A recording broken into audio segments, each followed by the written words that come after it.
আকাশবাণী কলকাতা স্থানীয় সংবাদ পড়ছি প্রিয়া বিশ্বকর্মা। প্রথমে বিশেষ বিশেষ খবর। রাজ্য সরকার আজ থেকে ভারত বাংলাদেশ সীমান্তে কাঁটাতারের বেড়া নির্মাণের জন্য বিএসএফ এর হাতে বকেয়া জমি হস্তান্তর শুরু করেছে। আপাতত ২৭ কিলোমিটার জমিতে কাঁটাতারের বেড়া দেওয়ার জন্য জমি হস্তান্তর করা হচ্ছে। সংশোধিত নাগরিকত্ব আইন সিএএ মেনে রাজ্য থেকে বাংলাদেশে অনুপ্রবেশকারীদের ফেরত পাঠানোর প্রক্রিয়া আজ থেকেই শুরু হচ্ছে। কেন্দ্র ও রাজ্যের বিভিন্ন প্রকল্পের কাজের অগ্রগতি, আইন শৃঙ্খলা পরিস্থিতি পর্যালোচনা করতে মুখ্যমন্ত্রী শুভেন্দু অধিকারী আজ উত্তরকন্যায় প্রশাসনিক বৈঠক করেছেন।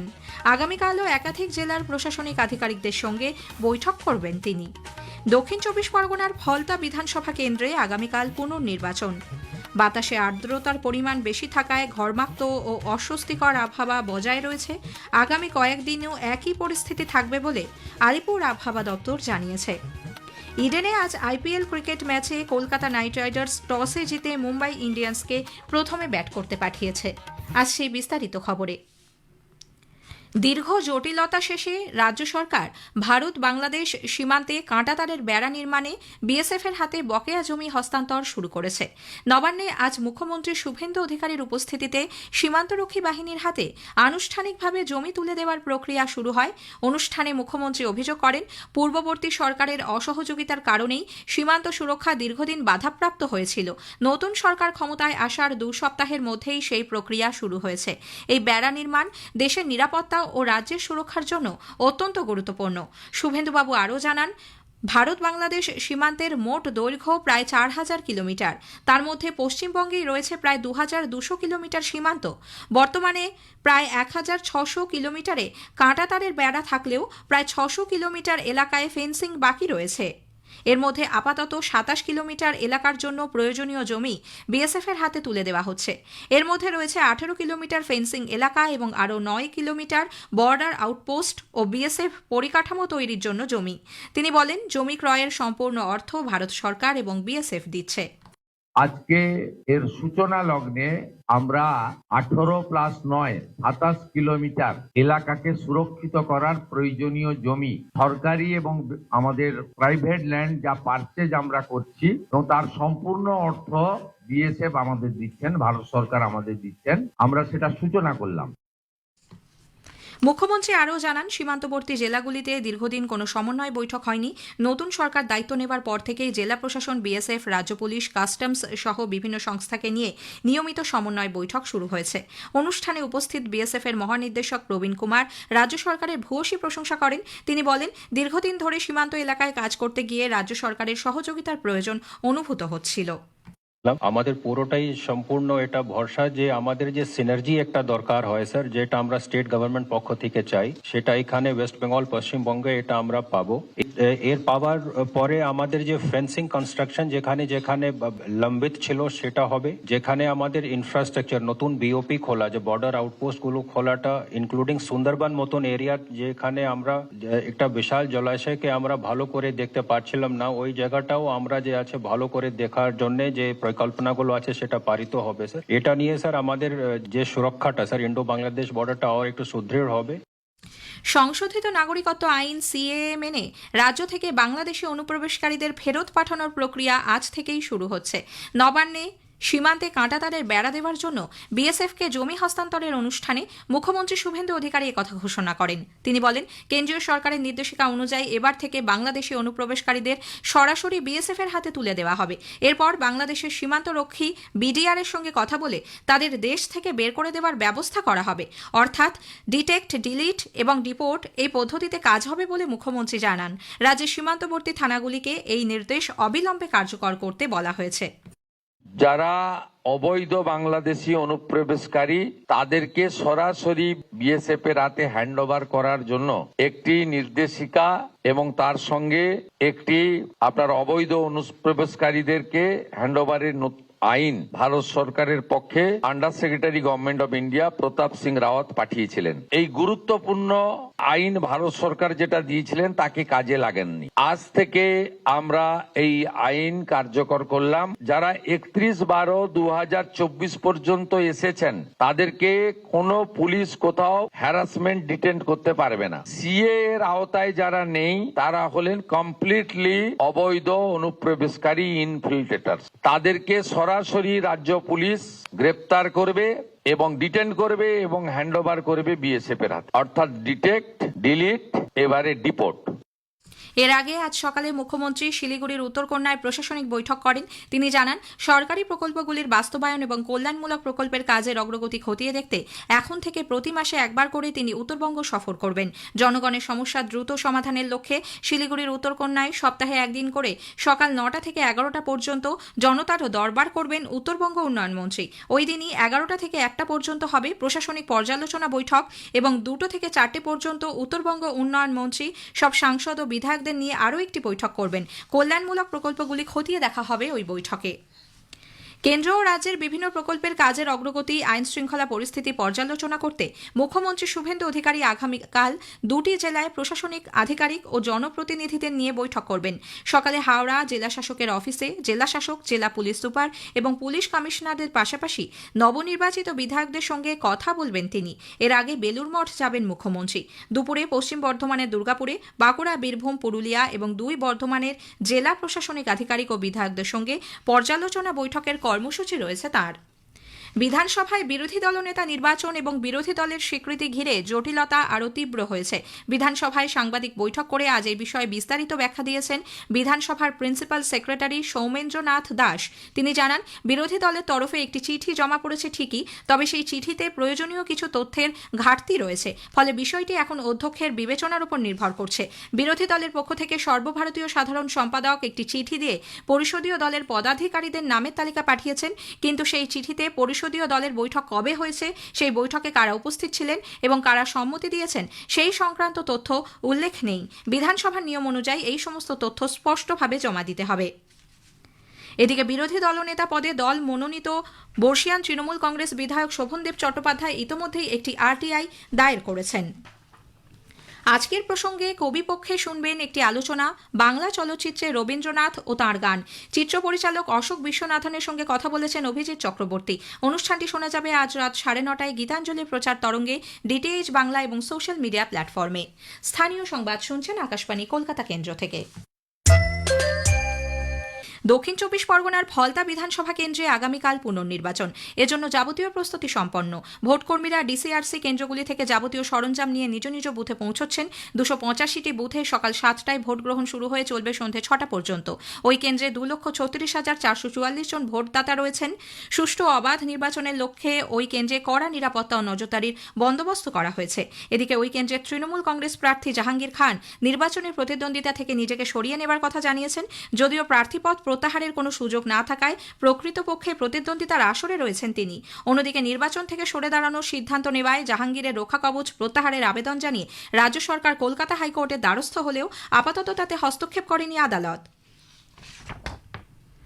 2021 বিধানসভা নির্বাচনে ভোট পরবর্তী হিংসার ঘটনার তদন্তে বিধাননগর পুরসভার তৃণমূল কংগ্রেস কাউন্সিলর দেবরাজ চক্রবর্তীকে সিআইডি আজ ভবানী ভবনে প্রায় 12 ঘণ্টা জেরা করে। রাজারহাট গোপালপুরের প্রাক্তন বিধায়ক অদিতি মুন্সির স্বামী দেবরাজের বিরুদ্ধে চাকরি ও টেন্ডার পাইয়ে দেওয়ার নামে বিপুল পরিমাণ আর্থিক দুর্নীতির অভিযোগ রয়েছে।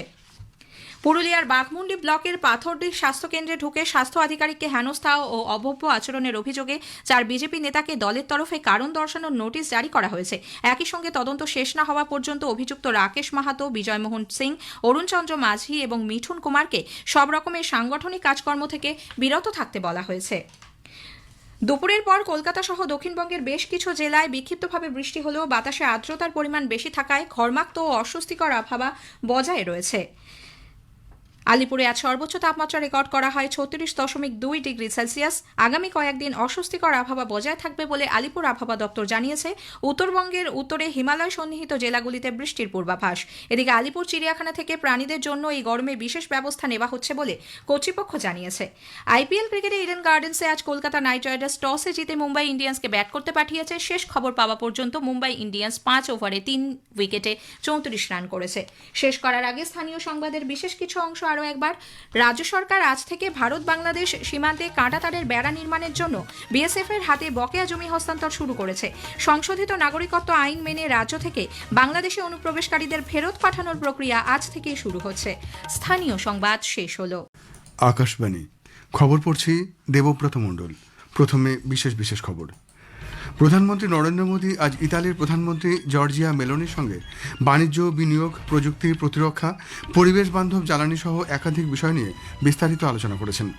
প্রধানমন্ত্রী বলেন, সন্ত্রাসবাদকে মানবতার জন্য একটি গুরুতর হুমকি হিসেবে দেখার ক্ষেত্রে ভারত ও ইতালি ঐক্যবদ্ধ।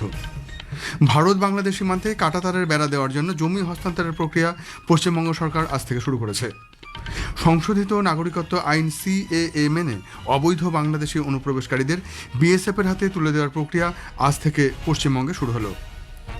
কেন্দ্রীয় শিক্ষামন্ত্রী ধর্মেন্দ্র প্রধান নিট ইউজির পুনরায় পরীক্ষার সুষ্ঠু আয়োজন নিশ্চিত করতে শিক্ষামন্ত্রক, ন্যাশনাল টেস্টিং এজেন্সি এবং আইন প্রয়োগকারী সংস্থাগুলির সঙ্গে সমন্বয় সাধনের উপর গুরুত্ব দিয়েছেন। উত্তর ও মধ্য ভারতে আজ তীব্র তাপপ্রবাহের খবর পাওয়া গেছে। বেশ কয়েকটি স্থানে তাপমাত্রা ছিল 44 ডিগ্রির বেশি। ইডেনে আজ আইপিএলের ম্যাচে কলকাতা নাইট রাইডার্স মুম্বাই ইন্ডিয়ান্সের বিরুদ্ধে টসে জিতে প্রথমে ফিল্ডিং করছে। আসছি বিস্তারিত খবরে।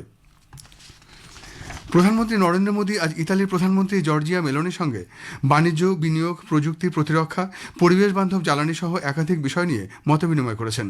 ভারত ইতালি দ্বিপাক্ষিক সম্পর্কের একাধিক দিক নিয়ে তাদের মধ্যে আলাপ আলোচনা হয়। পারস্পরিক স্বার্থ সংশ্লিষ্ট বিভিন্ন আঞ্চলিক ও আন্তর্জাতিক বিষয় নিয়েও তারা কথা বলেন। দুই প্রধানমন্ত্রীর এই আলোচনায় ভারত ও ইতালির মধ্যে ক্রমবর্ধমান কৌশলগত অংশীদারিত্বের প্রতিফলন ঘটেছে। पिछले लगभग 3.5 वर्षों में मुझे कई बार प्राइम मिनिस्टर मेलोनी से मिलने का अवसर मिला है।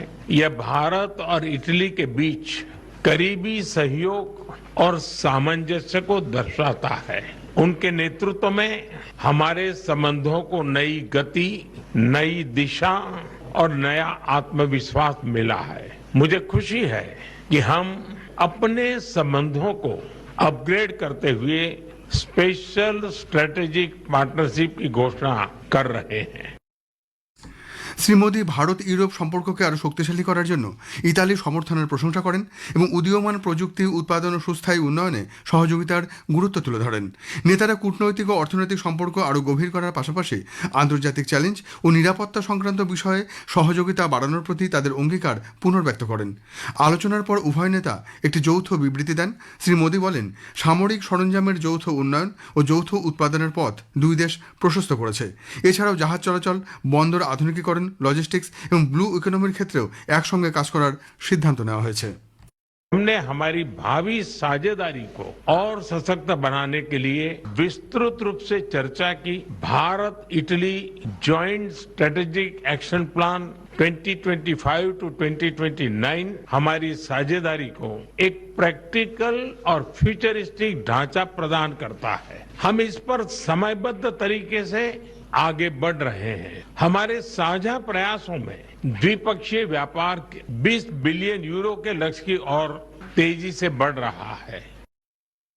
ইউক্রেন এবং পশ্চিম এশিয়ায় উত্তেজনার বিষয়ে ভারত ও ইতালি নিয়মিত যোগাযোগ রেখেছে। আন্তর্জাতিক সংঘাতের বিষয়ে ভারতের অবস্থান পুনর্ব্যক্ত করে তিনি বলেন, সব সমস্যার সমাধান সংলাপ ও কূটনীতির মাধ্যমে করা উচিত। শ্রী মোদী আরও বলেন, সন্ত্রাসবাদকে মানবতার জন্য একটি গুরুতর হুমকি হিসেবে দেখার ক্ষেত্রে উভয় দেশই ঐক্যবদ্ধ এবং তিনি উল্লেখ করেন যে সন্ত্রাসবাদে অর্থ যোগানের বিরুদ্ধে তাদের যৌথ প্রচেষ্টা একটি উল্লেখযোগ্য দৃষ্টান্ত স্থাপন করেছে। তিনি আরও বলেন, দায়িত্বশীল গণতন্ত্রকে শুধু সন্ত্রাসবাদের নিন্দা করলেই চলবে না, এর আর্থিক নেটওয়ার্কগুলো ভেঙে ফেলার জন্য সুনির্দিষ্ট পদক্ষেপও নিতে হবে। পশ্চিমবঙ্গ সরকার ইন্দো বাংলাদেশ সীমান্তে কাঁটাতারের বেড়া নির্মাণে দীর্ঘদিনের জট কাটিয়ে বিএসএফ এর হাতে বকেয়া জমি হস্তান্তর শুরু করেছে। নবান্নে আজ মুখ্যমন্ত্রী শুভেন্দু অধিকারীর উপস্থিতিতে সীমান্তরক্ষী বাহিনীর হাতে আনুষ্ঠানিকভাবে জমি তুলে দেওয়ার প্রক্রিয়া শুরু করা হয়। অনুষ্ঠানে মুখ্যমন্ত্রী অভিযোগ করেন, পূর্ববর্তী সরকারের অসহযোগিতার কারণেই সীমান্ত সুরক্ষা দীর্ঘদিন বাধাপ্রাপ্ত হয়েছিল। নতুন সরকার ক্ষমতায় আসার 2 সপ্তাহের মধ্যেই সেই প্রক্রিয়া শুরু হয়েছে। মুখ্যমন্ত্রী বলেন, ইন্দো বাংলাদেশ সীমান্তে বেড়া নির্মাণ দেশের নিরাপত্তা এবং রাজ্যের সুরক্ষার জন্য অত্যন্ত গুরুত্বপূর্ণ। তার অভিযোগ, দীর্ঘদিন ধরে সীমান্তে অনুপ্রবেশ, চোরাচালান, জাল নোট, আইন শৃঙ্খলা সমস্যা, বলপূর্বক ধর্মান্তকরণ, লাভ জিহাদ ও নারী নিরাপত্তা সংক্রান্ত নানা অপরাধের সঙ্গে অবৈধ বাংলাদেশি অনুপ্রবেশকারীদের যোগসাজশ পাওয়া গেছে। শ্রী অধিকারী আরও জানান, ভারত বাংলাদেশ সীমান্তের মোট দৈর্ঘ্য প্রায় 4000 কিলোমিটার। তার মধ্যে পশ্চিমবঙ্গে রয়েছে প্রায় 2200 কিলোমিটার সীমান্ত। বর্তমানে প্রায় 1600 কিলোমিটার কাঁটাতারের বেড়া থাকলেও এখনও প্রায় 600 কিলোমিটার এলাকায় ফেন্সিং বাকি রয়েছে। এর মধ্যে আপাতত 27 কিলোমিটার এলাকার জন্য প্রয়োজনীয় জমি বিএসএফের হাতে তুলে দেওয়া হচ্ছে। তিনি আরও বলেন, জমি ক্রয়ের সম্পূর্ণ অর্থ ভারত সরকার এবং বিএসএফ দিচ্ছে।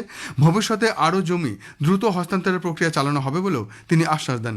অনুষ্ঠানে উপস্থিত বিএসএফের মহানির্দেশক প্রবীণ কুমার রাজ্য সরকারের ভূয়সী প্রশংসা করেন। সংশোধিত নাগরিকত্ব আইন সিএএ মেনে পশ্চিমবঙ্গ থেকে অবৈধ বাংলাদেশি অনুপ্রবেশকারীদের ফেরত পাঠানোর প্রক্রিয়া আজ থেকে শুরু হচ্ছে। নবান্নের সীমান্তে কাঁটাতারের বেড়া দেওয়ার জন্য সীমান্তরক্ষী বাহিনীর বিএসএফকে জমি হস্তান্তরের অনুষ্ঠানেও মুখ্যমন্ত্রী শুভেন্দু অধিকারী একথা ঘোষণা করেছেন। তিনি বলেন, কেন্দ্রীয় সরকারের নির্দেশিকা অনুযায়ী এবার থেকেও অবৈধ বাংলাদেশি অনুপ্রবেশকারীদের সরাসরি বিএসএফের হাতে তুলে দেওয়া হবে।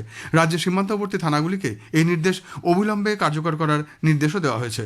মুখ্যমন্ত্রী জানান, 2025 সালের 14 মে কেন্দ্রীয় স্বরাষ্ট্র মন্ত্রকের তরফে অবৈধ বাংলাদেশি অনুপ্রবেশকারীদের চিহ্নিত করে বিএসএফের হাতে তুলে দেওয়ার বিষয়ে একটি নির্দিষ্ট নির্দেশিকা পাঠানো হয়েছিল, কিন্তু পূর্ববর্তী রাজ্য সরকার সেই আইন কার্যকর করেনি বলে অভিযোগ করেন তিনি। তার দাবি, নতুন সরকার ক্ষমতায় এসেই সেই নির্দেশ কার্যকর করার সিদ্ধান্ত নিয়েছে। প্রতিরক্ষামন্ত্রী রাজনাথ সিং আজ সিওলে দক্ষিণ কোরিয়ার প্রতিরক্ষা সরঞ্জাম অধিগ্রহণ কর্মসূচির রূপায়ণ মন্ত্রী লি ইয়াং ছুলের সঙ্গে সাক্ষাৎ করেছেন। সামাজিক মাধ্যমে এক পোস্টে শ্রী সিং বলেন, বৈঠকে উভয় পক্ষ যৌথ উন্নয়ন, যৌথ উৎপাদন এবং যৌথ রপ্তানির পথ তৈরির জন্য পারস্পরিক প্রচেষ্টাকে কাজে লাগাতে সম্মত হয়েছে। ভারতের প্রতিরক্ষা উন্নয়ন ও গবেষণা সংস্থা ডিআরডিও আজ শত্রুপক্ষের ট্যাঙ্ক ধ্বংস করার জন্য অ্যান্টি ট্যাঙ্ক সমরাস্ত্র ব্যবস্থাপনা ULPGM V3 সফল পরীক্ষা চালিয়েছে। প্রতিরক্ষামন্ত্রী রাজনাথ সিংয়ের এর জন্য ডিআরডিও, সরকারি সংস্থা, প্রতিরক্ষা উৎপাদন অংশীদার এবং শিল্প ক্ষেত্রগুলিকে অভিনন্দন জানিয়েছেন। আজকের প্রসঙ্গে কবিপক্ষে শুনবেন একটি আলোচনা, বাংলা চলচ্চিত্রে রবীন্দ্রনাথ ও তার গান। চিত্র পরিচালক অশোক বিশ্বনাথনের সঙ্গে কথা বলেছেন অভিজিৎ চক্রবর্তী।